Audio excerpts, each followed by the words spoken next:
أعوذ بالله من الشيطان الرجيم. بسم الله الرحمن الرحيم. الرحمن علم القرآن خلق الإنسان علمه البيان.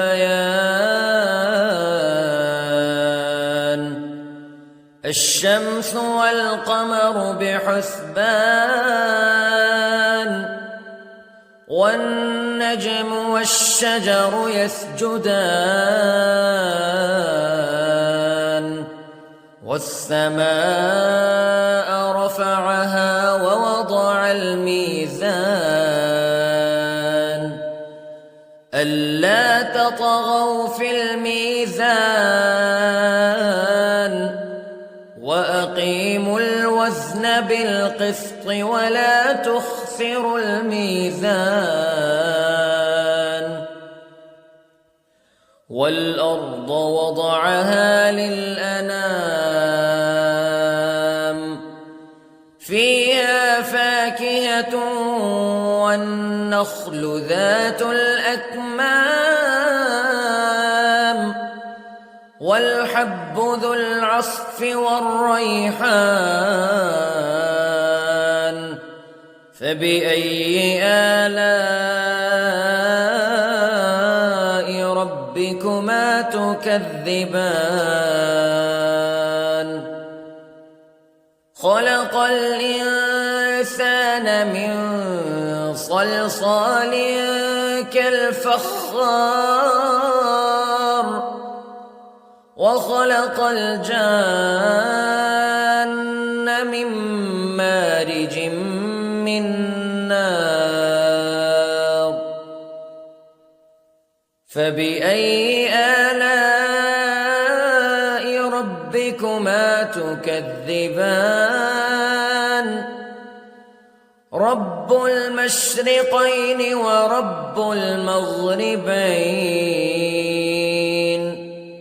فبأي آلاء ربكما تكذبان. مرج البحرين يلتقيان بينهما برزخ لا يبغيان فبأي آلاء ربكما تكذبان. يخرج منهما اللؤلؤ والمرجان فبأي آلاء ربكما تكذبان. وله الجوار المنشآت في البحر كالأعلام فبأي آلاء ربكما تكذبان. كل من عليها فان ويبقى وجه ربك ذو الجلال والإكرام فبأي آلاء ربكما تكذبان. يسأله من في السماوات والأرض كل يوم هو في شأن فبأي آلاء ربكما تكذبان. سنفرغ لكم أيها الثقلان فبأي آلاء ربكما تكذبان.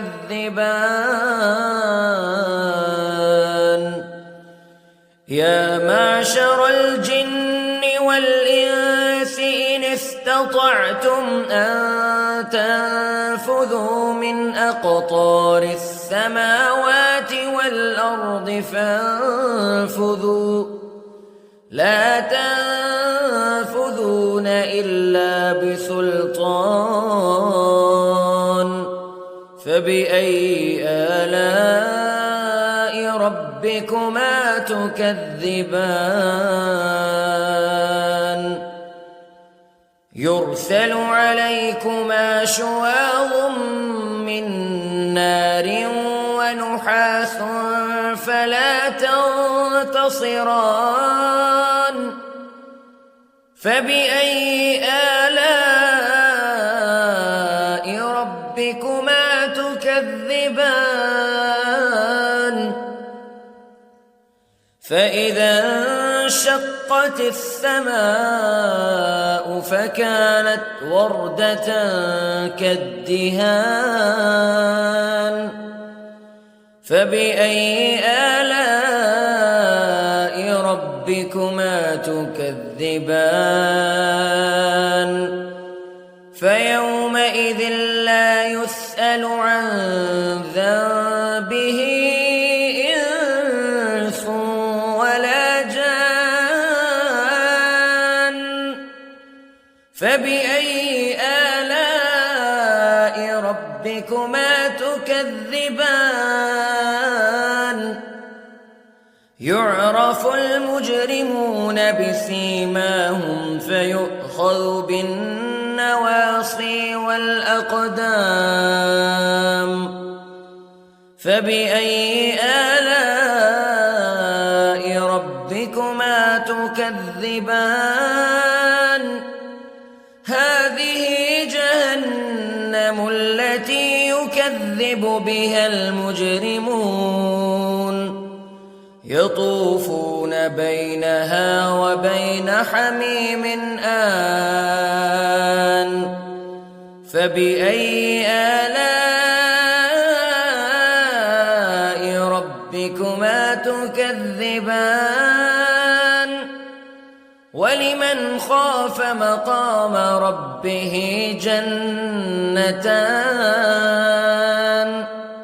فبأي آلاء ربكما تكذبان ذواتا أفنان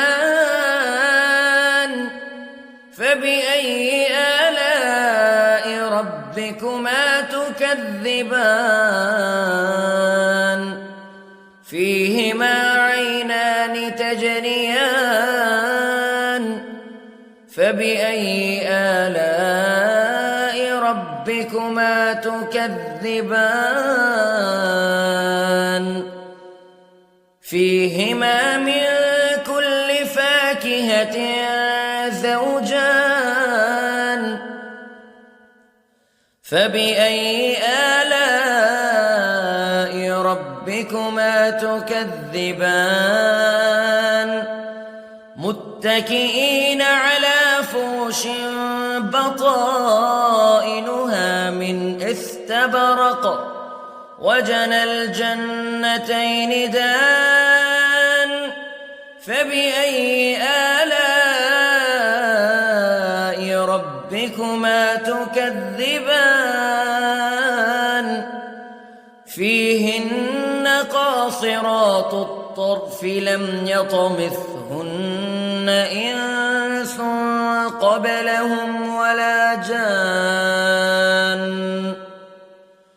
فبأي آلاء ربكما تكذبان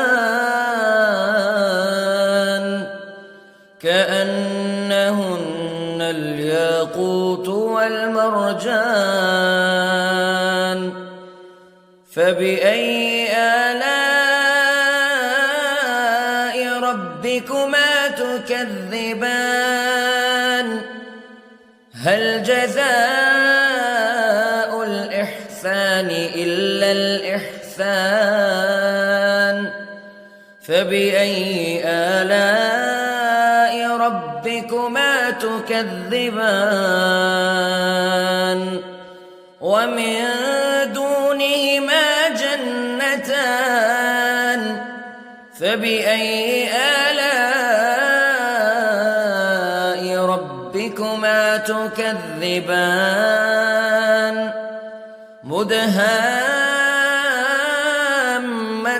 مدهامتان فبأي آلاء ربكما تكذبان فيهما عينان نضاختان فبأي آلاء ربكما تكذبان فيهما فاكهة ونخل ورمان فبأي آلاء ربكما تكذبان فيهن خيرات حسان فبأي آلاء ربكما تكذبان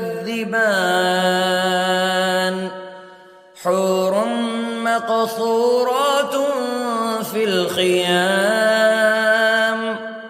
فبأي آلاء ربكما تكذبان لم يطمثهن إنس قبلهم ولا جان فبأي آلاء ربكما تكذبان متكئين على رفرف خضر وعبقري حسان فبأي آلاء